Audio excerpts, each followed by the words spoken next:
in the shadow of the horrible war that continues in Gaza and has expanded to the West Bank now. It's hard to know who to believe when we've seen, unfortunately, dishonest reporting on both sides. I say that as an Israeli, and I say that as somebody who tends to believe when official statements come out. In Israel more than I do, say, in the United States. And one of the reasons for that is that it's such a small country, too many people know what's going on. And because there's such a free flow of information, word gets out. But for those that haven't followed, there kind of a new front opened up. At least it opened up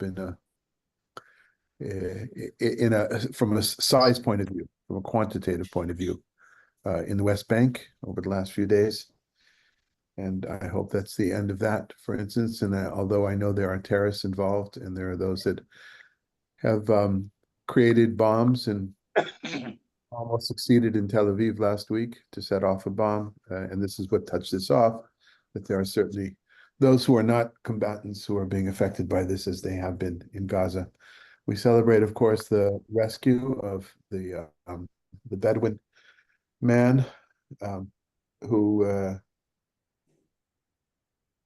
has kind of been able to show to the world that even it's not about necessarily Jews, it's not about Zionists, it's about hatred and cruelty. It's a man who's a Muslim. Of course, I would imagine he was considered to be a corroborator with Israel for living in the state of Israel and working there.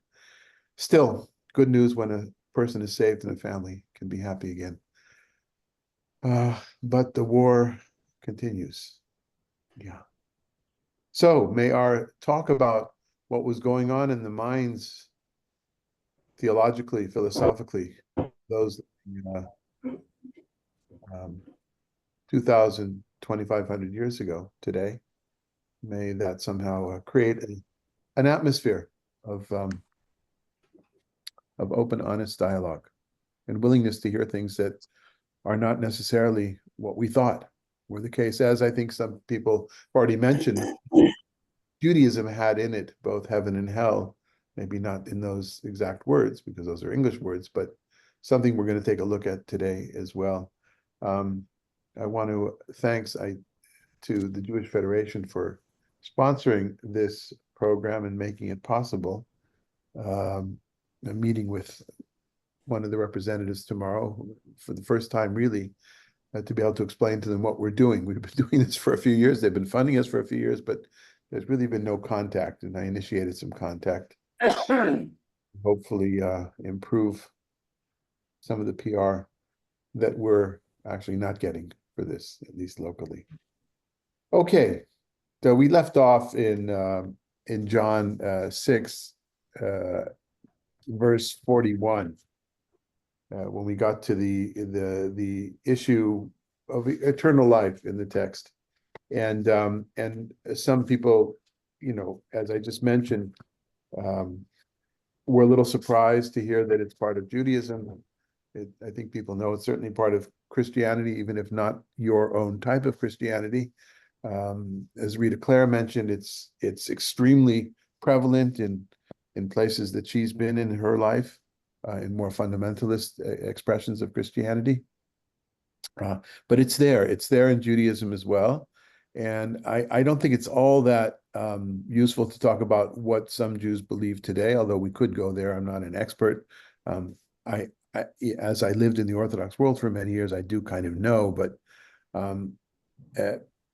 people don't, Jews, generally speaking, conservative Reform, other expressions of progressive liberalism don't really speak in terms of what happens after the soul in definitive ways, and what's going to happen in the end of days. So if the expression "the world to come," Olam Haba, which you'll see at the top of our additional sources page today, it literally means the world to come, and it's used, as we're going to see, it's used in different ways.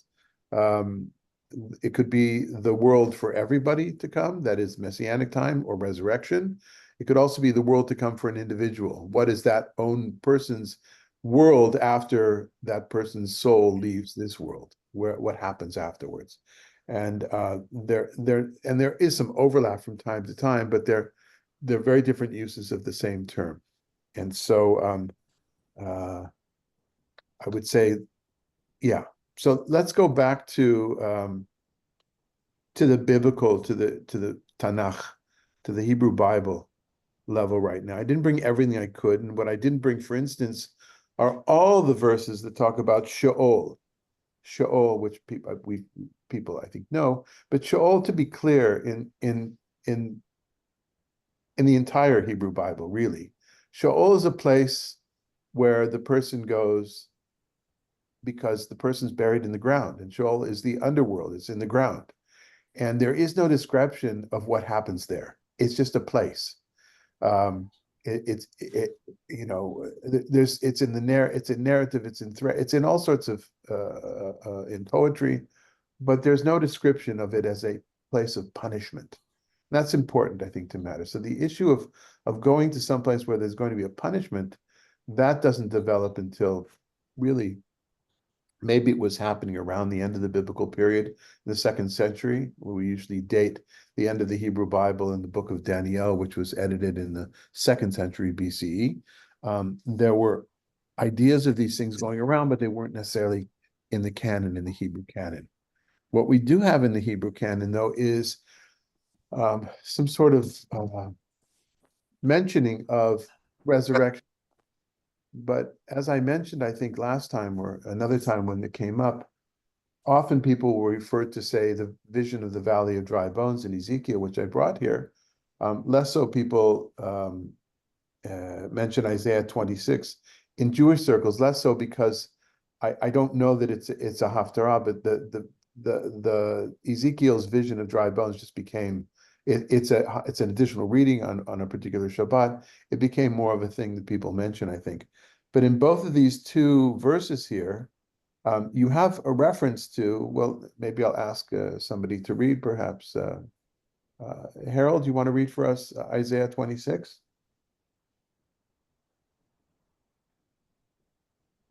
Okay. Oh, let your dead revive. Let corpses arise. Awake and shout for joy, you who dwell on the dust. For your dew is like the dew on fresh growth. You make the land of the shades come to life. So ostensibly, this sounds like it's talking about a period of resurrection, but most commentators, actually, certainly modern commentators, don't see it that way at all. First of all, the text is corrupted. This is a translation which is based on emendation, that is changing the text. The text has serious problems with it, as do other texts that talk about this revival of the dead. There are others in different places as well, in Psalms 80, 85, in Hosea 6. And in almost all those places, the text is corrupted, which leads some commentators to say that this was a debatable issue when the text of the Hebrew Bible was coming into being, the final texts that were being edited, 1st century BCE, 1st century CE. It's hard to know exactly when.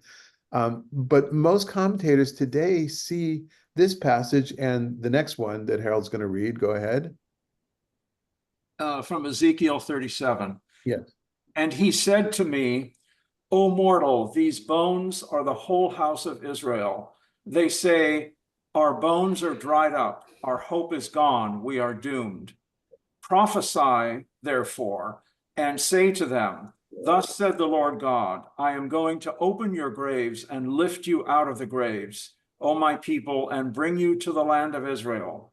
You shall know, O my people, that I am the Lord, when I have opened your graves and lifted you out of your graves. I will put my breath into you, and you shall live again, and I will set you upon your own soil. Then you shall know that I, the Lord, have spoken and have acted, declares the Lord. Okay, these two texts, along with others, but we'll focus on these two, are seen by scholars to be metaphors. Much in the same way that we're reading the Gospel according to John and all these signs and things, and is that the text is speaking metaphorically, and not that there was a belief that this would actually happen. And most scholars, certainly critical scholars of Judaism, would say that the first mention that we have in writing, that doesn't mean it's the first time the idea is floated. It could be around for a while. We don't have that much literature from the say the fourth, third centuries BCE, but from the second century BC, we have the book of Daniel where it is stated explicitly. And just read one more for us, would you, Harold? Daniel 12:2.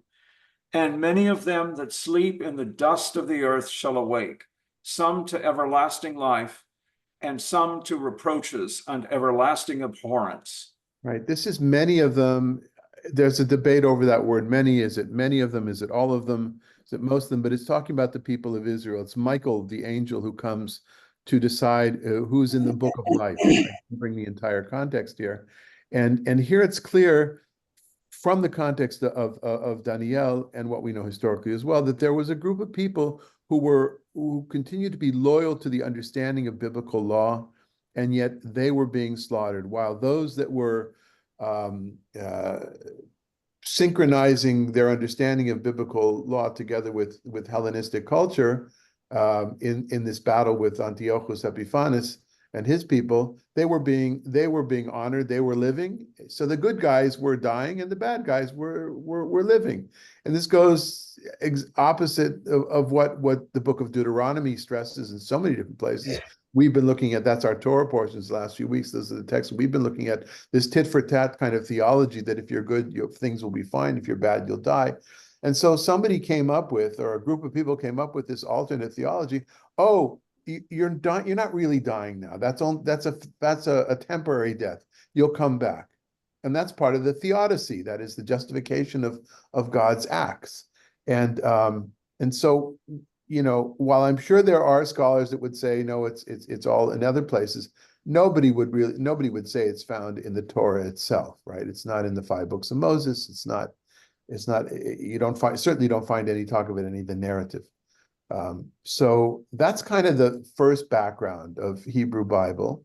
And that, I think, is what's influenced a lot of progressive liberal Judaism from the early 19th century going forward, because it was uncomfortable to talk about those terms after there was already an influence of science and academia, critical academics on the Jewish world, at least the rabbinic world, and the Reform movement, the conservative movement.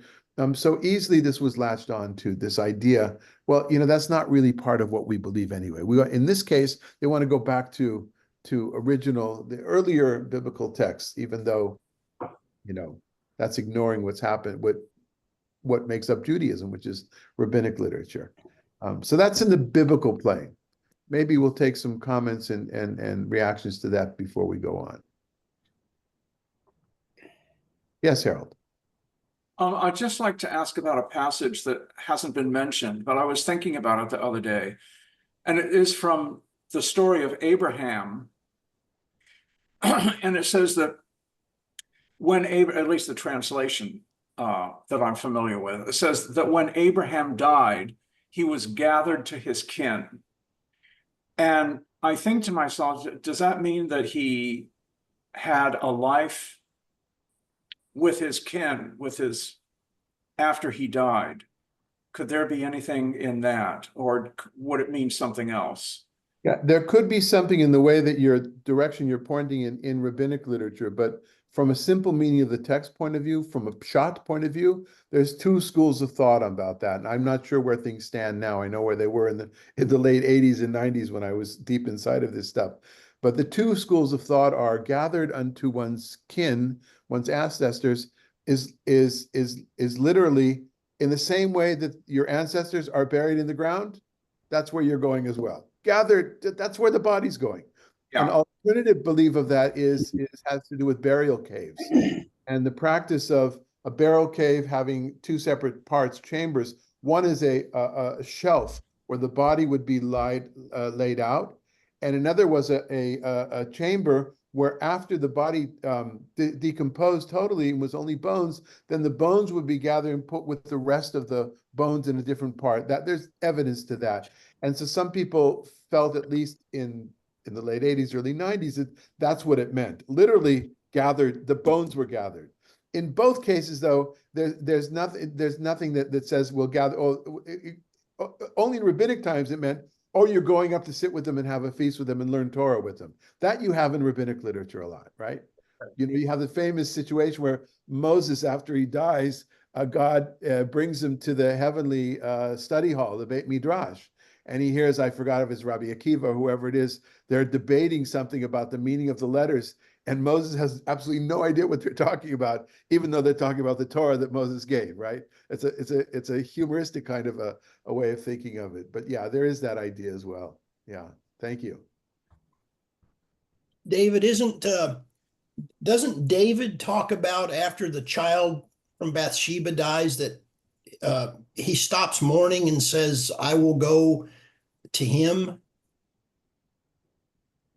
Yeah, I don't remember the exact words. He does, but even there, I don't know, but I don't think that's certainly not in the discussions, in the articles that are written about this from a biblical point of view. That doesn't come up. Of course, it could very well be just in the same way as Sheol doesn't come. Sheol is the place that you go, that eventually David is going to go there as well. I'd have to look it up. I don't know. I'll look it up now if somebody else wants to ask another question.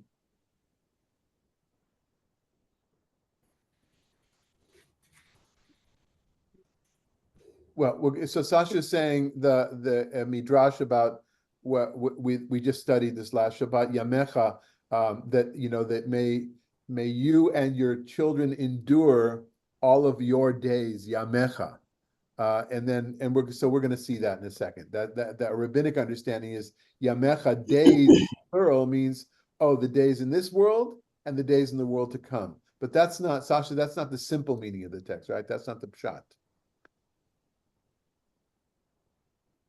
Steve, you want to comment in the meantime? Well, just that we have different, a couple of different things going on when we start talking about the life of the age to come. There's this idea of duration, of time, that it's everlasting life as opposed to maybe eternal life. And then there's the more Greek influenced immortality of the soul. But what I hear you reflecting on here in these early texts that you gave us is just the idea of our heritage. We're part of a community that will continue either in memory or in the same burial plot, or that it's meaningful life, but it's not a continuate of the life we know here. Yeah. Okay. So I'm not finding it. And I would say that in John's gospel, we have another way of thinking. We'll add another dimension to that when we get to it. Right. So John's gospel, written at the end of the first century.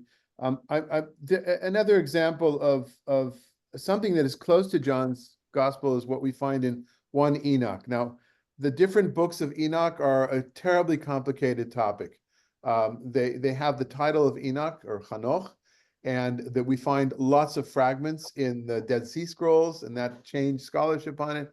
But in general, there's an agreement of that there in certain sections there's Christian interpolation, which means that there was a version of the book that was afterwards edited after certain ideas in Christianity were accepted, put into the text.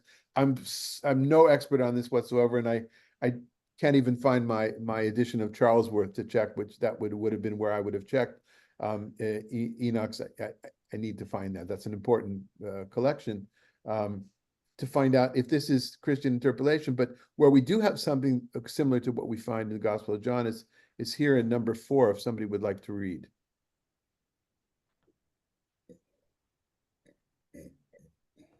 I'll read. The dead may return and stay themselves on the day of the elect one, for none shall be destroyed before the Lord of spirits, and none can be destroyed.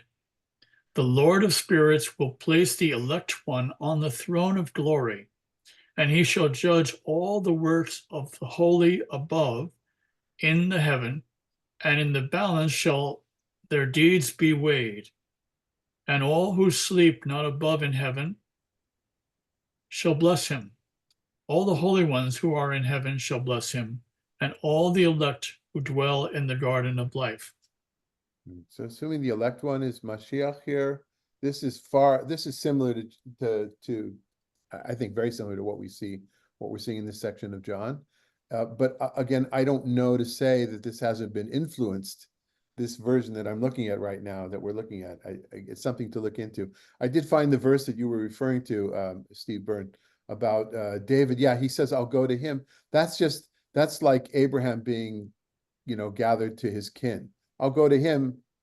It's even said in a very cynical way, right? It's a kind of black humor. Oh, he's not coming back to me anymore. I'm only going to him. In other words, when I'm dead, we'll be lying under the same ground, I think. Yeah. Okay, I don't think we need to read Josephus, but this is just an interesting. It's always interesting to find parallel texts in Josephus, not because he's necessarily objective, but it is one more source, which is not a biblical source, an extra biblical source.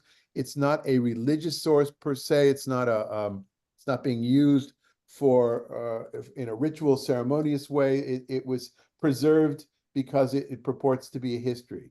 And when I say it purports to be a history, because of course, in the first part of Josephus' Antiquities of the Jews is biblical stories, which I don't know that we would call history today. But when you have a section from Josephus, and you have writings in the Talmud, and you have Dead Sea Scrolls, and you have various things, well, there's enough overlap to come together in which he describes here, and Philo does as well in his way, these differences between, say, the Pharisees and the Sadducees. And this is something that comes up, I think, every time we study New Testament literature, in which there is this tension between what is being told in the gospel, say, and the Pharisees, and with the Sadducees in another way. But what was common to the Pharisees and this kind of talk that we find here in the gospel according to Jesus is the belief in the afterlife, very, very much so in resurrection.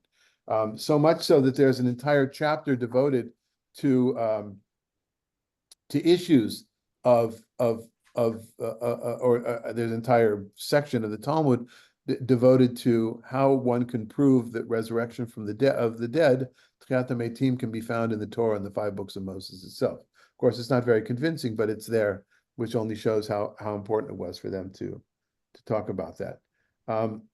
You don't have a lot of detail that I found about exactly what's going to happen with the resurrection of the dead in rabbinic literature, and maybe that's a reaction to how important it was in Christianity. I say that really in a limited fashion. I'm just speculating.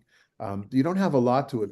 A kind of almost a humorous relating to it is in the Babylonian Talmud. We're in number 6 now, where it says, Rabbi Elazar said, "The dead of the lands outside of the land of Israel will not come alive and be resurrected in the future." Right? You want to be resurrected, make sure you're buried in Israel, which, by the way, still to this very day influences the decision that many Jews have, especially Orthodox Jews, that they want to be buried in the land of Israel. And it's a huge expense to have, when somebody dies in the United States. I mean, I looked it up a few years ago.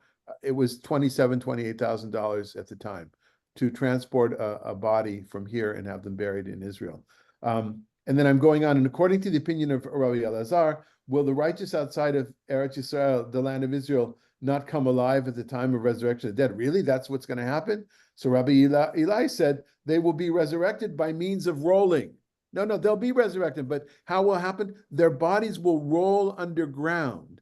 And then it says, Rabbi Abba Salarava strongly objects. These are rabbis who are living hundreds of years after the Gospel of John. But just to give this idea, strongly objects, rolling is an ordeal that entails suffering for the righteous. And so back in Talmudic fashion, Abai says, no, don't worry. It's tunnels that are prepared for them in the ground through which they pass to Eretz Yisrael, to the land of Israel. So this is, is this humor? Is this playing? Are they serious about this?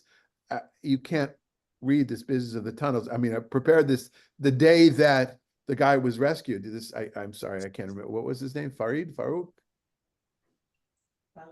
Farhan, that Farhan, the Israeli Bedouin who was just rescued, it was preparing at the same time. These tunnels were prepared. He was found in a tunnel. But you can see this back and forth. There's this concern for what will happen to the body of the righteous underground. Are they roll? Is that nice? Is that fair? They say you can see at some point though that Sheol and the bones and the person's dead and that's the end of it.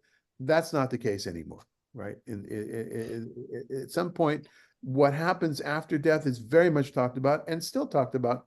And I would say not only in Orthodox circles. I get a lot of questions from liberal progressive Jews about where they feel where they feel the soul is right now. What do I feel? What does Judaism have to say about it? Of course, mystical Judaism has a lot to say about it. Kabbalah. My very good friend and colleague, Rabbi Eli Spitz, has a literally a bestseller in Jewish studies called "Where Does the Soul Go After Death?" Because so many people are interested in that. But it's what happens and how the resurrection happens exactly is not a topic that I found a lot of material on. I don't want to go through all of these because that would take us for the next few times, but I want to go to the sections that the authors are contemporaries, at least the record that we have here, the authors are contemporary of the gospel that we're reading right now. So if we could skip down to number 4. Number 4 is part of the Mishnah. It's Pirkei Avot, Chapters of the Fathers, Ethics of the Fathers. It was edited in the 3rd century, but this contains some of the more ancient sayings. This part of the Mishnah is more like wisdom literature. It doesn't contain halakha, Jewish law. And here, Rabbi Elazar of Modi'in, who is the 2nd century, living in the same time as this, says, one who profanes sacred material, one who desecrates the holiday, one who embarrasses another in public, one who nullifies the covenant of Abraham our father, meaning that he doesn't abide by circumcision, one who reveals the meanings of the Torah that run contrary to the law. In other words, you have a simple meaning of the text is different than what the rabbis say it is, right? All these people, even though he has Torah knowledge and good deeds, the person who does this has no share in the world to come. And there's a lot of literature on that, a lot of traditions about who has and who does not have a share in the world to come. Now, does that mean when Mashiach comes and the world gets better, then they get to become part of that? Or does that mean their own souls going to paradise, to heaven, to Gan Eden, the Garden of Eden? It's unclear. I think it's purposely left ambiguous. I think there's well, it certainly describes or at least gives us a way of understanding the ferocious pushback against Jesus, who does what is here described. Yes, that's the same point. The next source, even though it's from the Babylonian Talmud, which was edited hundreds of years later, centuries later, but the quote is from Yochanan ben Zakkai, who was literally active as a historical figure because he's mentioned in other sources as well, who was very active in transplanting the center of at least the rabbinic center, the Pharisaic center from Jerusalem after destruction, transplanting it to Yavne, to the coastal plain. And so he says, when he fell ill, his students came in to visit him, and we saw them, he began to cry. He says, why are you crying? He said to them, I cry in fear of eternal heavenly judgment. I have only 2 paths before me, one of the Garden of Eden and one of Gehenna. Will I not cry? So this is not the first place. I'm not claiming this is the first place this is mentioned, but this is that contradistinction between the Garden of Eden, where the soul, the individual soul will go, or to Gehenna or Gehenum, which is based on a place in Jerusalem, Gai Ben Hinnom, which is near what was the field of blood? I'm thinking from Matthew, where they buried Judas. Anybody familiar? Hinnom? Hinnom, right? Is it say Hinnom in the gospel? Yeah. Hinnom? So Gai Hinnom is the valley of Hinnom. And it's that valley near the Cinematheque, if anybody knows it, the valley between the Cinematheque and Mount Zion, the church on Mount Zion. And so because there was a belief even pre-biblical of spirits living there, that's also not far from Emek Rephaim, the place is called the Valley of the Spirits, of the Ghosts. That became kind of a cursed place, and that gave us the name of Gehenna or Gehenna, which is more or less hell. All right, I'm almost done, and then we'll get to our regular conversation. I really didn't know how to do this pedagogically today. Let's skip to a source about Gehenom or Gehenna. It's the same. It was Gai Hinom, then that became Gehenom, and that became Gehenna. So you have all those things. If By you the look way, that word is Jahannam in Arabic. oh really? Yeah. Interesting. And is hell used in the Yeah, in the- absolutely. Yeah. great. I mean, not great, but cool. I mean, not cool, but okay. So looking at C number 1, and here's Rabbi Akiva, who's 2nd century, right? First half of the 2nd century. And he also said, he's also got this who goes to Gehenna. We don't have to go into it, but there's this issue here of the judge towards the end, the judgment of the wicked in hell, which is Gehenna here, 12 months, for it is said, and it will be from 1 month until the next appearance of the same month in Isaiah. Taking a verse in Isaiah out of context, learning that wicked people, and this is important for something that's done today, wicked people need 12 months, their soul needs 12 months of Gehenna, that's what we learned from this section of the Mishnah, before they will go to paradise, to the Garden of Eden, to Gan Eden. And that's purgatory. That's the same idea as purgatory. Now, again, these are not biblical terms. These are post-biblical under the influence of Hellenistic culture, very much so, Hellenistic religion and culture. But the interesting thing here is that because it takes a wicked person, so first of all, nobody is doomed forever. Even the wicked get to go up to where they want to go after 12 months. You'll excuse my paraphrasing of this. But why is that important? Anybody know why this is important in Jewish practice? How long do we say, well, there's a little bit of confusion in our community in liberal Jews. You really only say Kaddish. People say you say Kaddish for a year. It's after your parents, not for a partner or for a child or for a sibling. Now, there's different customs, but in some cases, 1 month, 2 months. But really only for, people say you say Kaddish for a year, but you don't say a Kaddish for a year for your parents. You only say for 11 months, at least amongst Ashkenazic and many of the Eastern Jewish traditions as well. And the reason for that is that if you say Kaddish, which is thought to be pushing the soul upwards to heaven, then if you say it for 12 months, you're saying that your parent was a wicked person. So what do? You say Kaddish for 11 months. It sounds silly, but it's prevalent. Ask anybody who has a traditional background. They say, no, sure, you say Kaddish for only 11 months. And for parents. Now, I know in our community we say Kaddish a lot. We're very loose with that, and I'm happy we are so, and created it that way so that people should say Kaddish when they feel like they should say Kaddish in memory of somebody. Okay, and maybe one more. No, I don't think we need anything more. You have these sources here. This is not comprehensive by any means, but these are the ones that I kind of found and they bring up different aspects of what's out there in Judaism. Most of them are later than the gospel, but that doesn't mean that they weren't ideas that were being discussed already from the 1st, maybe even 2nd century BC. And that's the main point here. The topic in the 1st century BCE, and even in the 1st century of the Common Era, was controversial. Rabbi, is there any indication that these ideas were being discussed between the Jewish community and the Christian community, so that these ideas are being jointly developed or impacting each other? Well, as I've said before, Ajit, I don't think there is a separate Christian community yet. I don't, and they certainly don't have synods. It's not like they send delegations to each other. That formulates in different times. And at that point, by the time they're synods, I don't think they're talking to each other. Maybe they are. There are times in medieval times, again, I barely know anything about this, where there were conversations. There is this tradition of there's a genre of literature, medieval literature, called Sifrut HaVikuchim. It's the literature of polemics. Polemics is called Vikuchim, and these debates that were staged, which I don't know if they were really debates, only staged. And then there's this other literature. I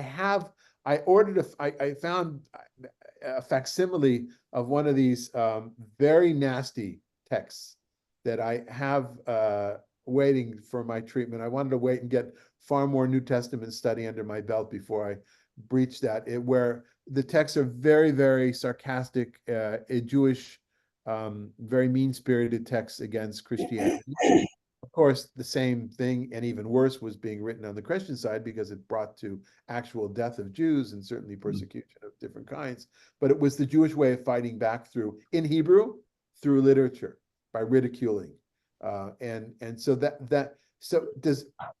and then I had a professor who published writings of Rabbi Rashbam, Rabbi Shmuel ben Meir, who is Rashi's grandson, who had contact with a monastic community and was able to show that in a very complicated way. He has a commentary about Ecclesiastes, and so does somebody in the church world. And there you can see there's this kind of thing going back. There is a conversation going on, but I think those were there's far more exceptions. I mean, those were the exceptions and not the yeah. Ooh. But Ajit, back to your question though, I think they're all having these conversations together. It's within Judaism. And that's what I meant about the fact that it was so controversial. It was so being debated in those years. So this is the way that the Gospel of John took it in his way, but it's not novel. It's out there. That's my point. It's out there, but then then it becomes a point of controversy. Okay. Yes, Ellen. First of all, I really want to thank you for bringing these sources together. It's really interesting to see this, and I'm very grateful. I'm curious, you mentioned a source, Charles something, and I'm curious what that is. Okay, so it's not the most up to date, but when there was for years the addition of apocryphal literature that is apocryphal to the Hebrew Bible, and pseudo-epigraphical literature, which is all these books that are Jewish books that didn't get into the canon, and some of them were distant. And so, but those two, and those things apply to the New Testament as well. The New Testament has its own set of texts that didn't get into the canon, but they're there, and they deserve to be studied. The original edition that people used was something called Charles, and these two big volumes that were too expensive for me to buy at the time. And then when I was a student in the 80s, Charles Worth, right, just because it was so similar to Charles, came out with an edition of pseudo-epigraphical literature, which is not, so it's not Judith and Maccabees and those books that are still in the Roman Catholic Bibles, known as the Apocrypha, but all these other books. And that's what Charles Worth, and it was very detailed for the time, 2 volumes that very detailed commentary, critical commentaries that in particular always gave an emphasis on what texts were interpolated by Christian authors afterwards, and how they might know that, or possible interpolation, those kinds of interpretation, meaning. Wow. And so, but since then, there's another volumes that have come out. Now I remember now that I do have them. They're sitting on my. I got them at a conference, biblical conference, and they're sitting, and they're sitting. I'm looking at them right now. They're on a pile of books that I have not gotten to yet. So, so I have my homework cut out for me. But yeah, so there are a lot of these things, and it's not online. I know people think you can research everything online, and so much more is online than. I mean, there's an amazing amount online, which is bona fide text, Hebrew text, but not the literature, not the scholarly literature. Yeah, sorry, Steve, go ahead. Before we dive back into John 6, I want to, Ellen reminded me that I first read Enoch in Charlesworth's volume, right? That pseudepigraphal volume. And that's where I became more and more familiar with this language that you use here in B8 and B9 of what you gave us. Ketubot, Ketubot, Ketubot. is that, yeah, Kubota the Merizaki. world to come. So the world to come is not like this world. So, and then the next one in number 9, the world to come is not at all like this world. And then in Enoch, there's this language of this world and the world to come, or as John picks up in the aionios, that's the Greek word for age, eon, an era, an epoch. And that language precisely is this age, this epoch, which is under the rule of the evil one and involves sickness and death and all that goes with it. But there will be an age to come, an epoch that will come, which represents God's reign, and so that language is very prominent in John, and I just wanted to, like David said, Enoch is definitely one of the foundational texts for understanding at least Christian eschatology, the idea of the end times in the Christian understanding.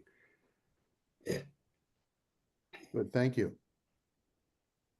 Okay, I was a lot to chew up, but it was kind of an answer to the question as to whether Judaism has this, the Hebrew Bible has this, and I it's not black and white. There's a lot of gray area here, but I'll let people continue to discover on their own.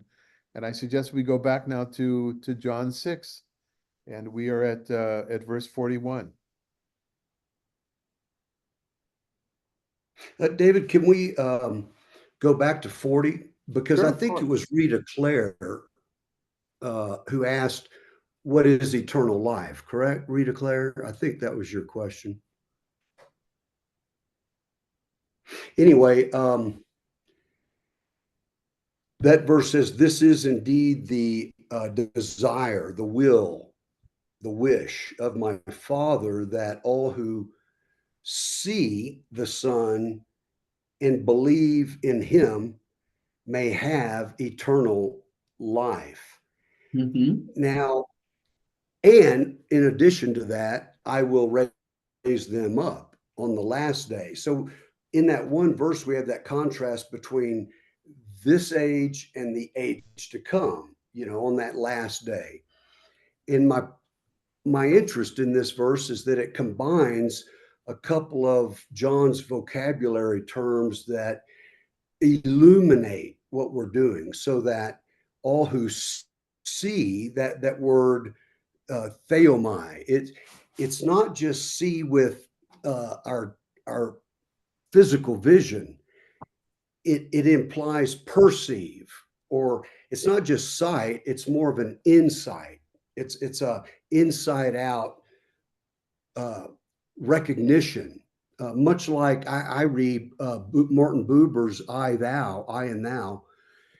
When I read that translation by, I forget the translator, I read it in one sitting, but I felt Buber got the idea of just beholding, that inside out type of seeing that is deeper and more insightful. And then and then I'll also mention Buber's great one-liner. He says, the heavenly bread of self-being is passed from person to person.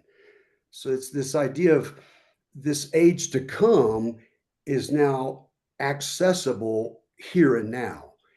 And so all those who see in that perceiving way, and B, believe. And again, that word believe is different than in the synoptic gospels of Matthew, Mark, and Luke. It's that verbal pistuo. It's that that seeing and believing, then you have eternal life. Those two things together represent the age to come is already accessible here and now. I think that's a real prominent accent in the Gospel of John as opposed to the other three Gospels, that this eternal, this life that we're expecting in the sweet by and by is actually made present here and now. The Sakina. Great. Thank you. So Ellen has taught me something that I was not aware of, that the Charlesworth is actually online. And I guess if Charlesworth is online, there must be other books that are deep in boxes in my garage that I don't have to get dirty. Of course, it's a little bit difficult to use a book like this online. If people are looking for the section about Enoch, if you go to what Ellen sent out, we've got to get to 1 Enoch, almost there. Hey.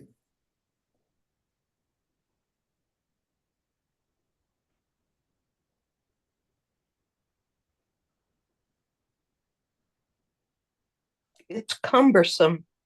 Yeah, this Slavonic Enoch. We don't want the Slavonic Enoch. That's 2 Enoch. Okay. Oh, I see. Okay, I've got it. So it's on page 80. No, it's even before that. Sorry. I'm spending too much time on this. Anyway, it's actually towards the beginning. Oh, it's actually, I went to the middle of the book. It took me a while to find. So it's you'll find it in the beginning, actually. Interesting, on page 4 going forwards. If you want to look in that and page flip around. It's a little bit dense, but anyway, thank you. That's very beneficial. Thank you, Ellen. Okay. So shall we go forward? Oh, did you ask something, Megan? Did you want to ask something? No, for some reason, a little thumb keeps going up in my picture. Oh, it's me. Oh, It's, I know it's why. me. I'm on my iPad. Oh, okay. I'm just listening. It's good. Okay. All right, great. All right. So Manny, you want to read for us 41? Then the Jews began to complain about him because he said, I am the bread that came down from heaven. They were saying, is not this Jesus, the son of Joseph, whose father and mother we know? How can he now say, I have come down from heaven? Jesus answered them, do not complain among yourselves. No one can come to me unless drawn by the Father who sent me, and I will raise that person up on the last day. It is written in the prophets, and they shall all be taught by God. Everyone who has heard and learned from the Father comes to me. Not that anyone has seen the Father, except the one who is from God. He has seen the Father. Very truly, I tell you, whoever believes has eternal life. I am the bread of life. Your ancestors ate the manna in the wilderness, and they died. This is the bread that comes down from heaven, so that one may eat of it and not die.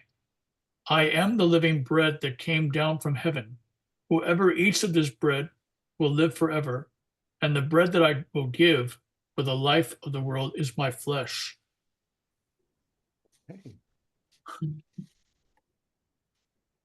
Comments? Yeah, is this saying that people who lived before Jesus, according to this theology, die and don't have everlasting life, and only people who came after Jesus have the opportunity for everlasting life?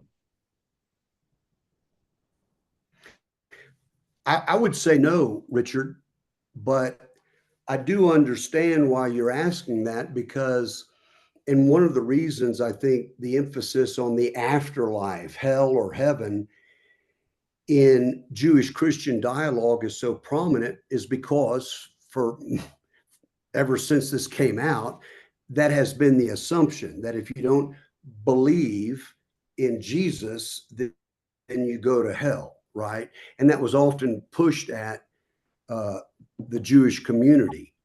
And so I just want to talk about believe not as kind of a rational assent to something, but rather seeing with the heart. And I think Buber picked that up more than anybody I've read in the sense of that mystical recognition of God's presence in all sacred traditions. And Jesus is clearly the metaphors of bread and water. I am the bread of life. I am the living water, and so forth. I think those symbolically referring to, a supernatural reality. I don't mean it's like the natural bread. We eat of it and we're satisfied, but then we're hungry again. This is a way of thinking more than anything that suggests at some point the physical bread and even death doesn't matter. It's about that connection to the divine at a deeper level that transcends religion or so-called beliefs per se.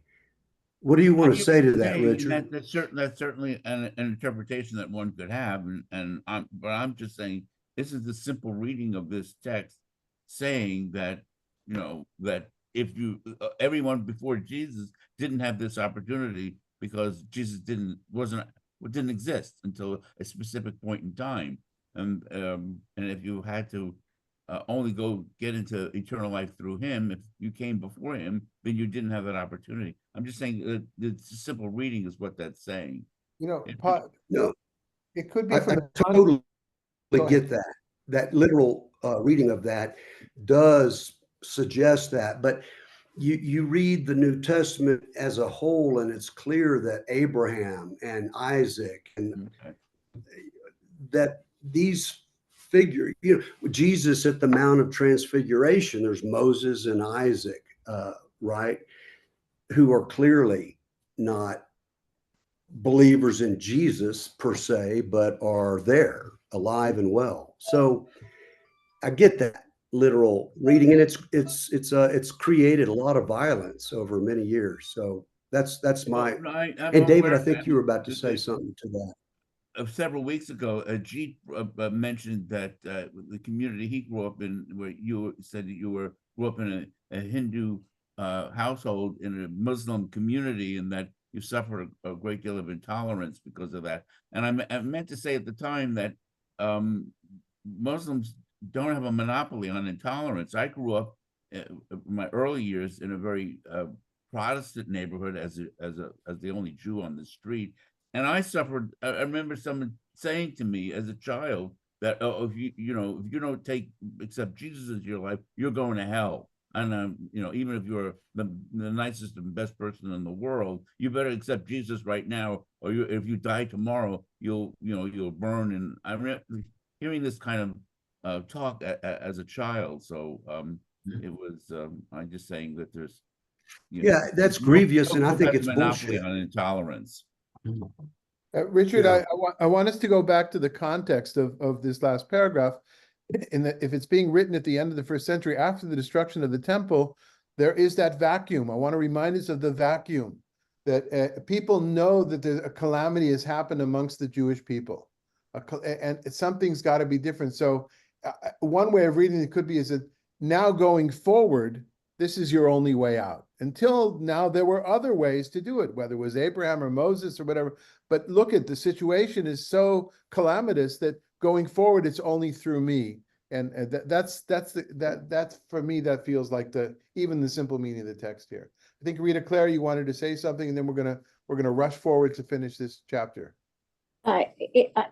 It's my understanding, and I could be wrong, that the early Jews did not believe in a literal hell.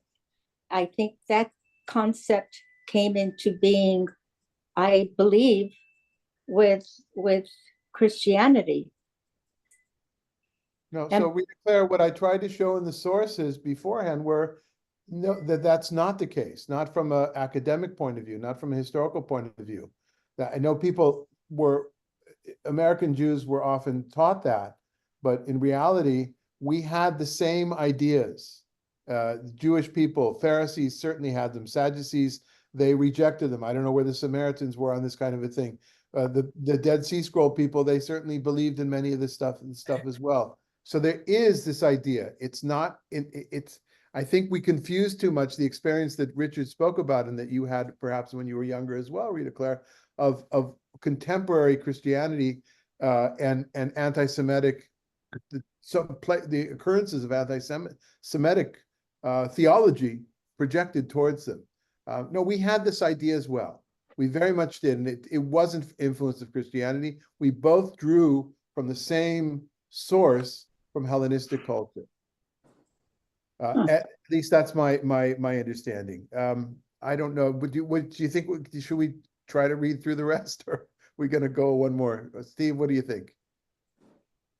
Well, I just wanted to add to what you just said. I also think the idea of Jesus as the embodiment of the best of Judaism, you know, the Mosaic law, the prophetic understanding and interpretation of that law. I think what these early Jewish writers of this gospel, who also believed in Jesus, but nonetheless were marginalized by the more dominant Jewish culture, I think they were suggesting we believe the same thing. We believe that Jesus represents, without the temple, right, the embodiment of those very things and incarnates the divine will. And that's where we get back to this I think Frank is the one who mentioned the uniqueness of Jesus, or is he just a reformer? And I think, again, that will be a theme that we can pay attention to as this unfolds. But yeah, I'm glad you used the and word. when I say the embodiment, I'm really saying what I think Paul said is that the Jews who are part of the covenant, they're the vine. It's the Gentiles, the non-Jews, who are grafted in as branches and get to participate in that. And Jesus gives them access. I think that's the idea. I know it's confusing, but I'm glad you used the That's- word that's what I- embodiment because going forward for next week, we're going to have to put off I mean, we have too much to finish, but we're literally talking about the embodiment of Jesus and partaking of that body. And I think there's a lot of juicy conversation as well. So sorry to have Yeah. spoken so much frontally today. I perhaps there was a better way of doing it, but we're learning something, I hope. I certainly am learning something, and from each of you. And thanks for being here. We'll see you next week. Thank you. Thank you. Thank you.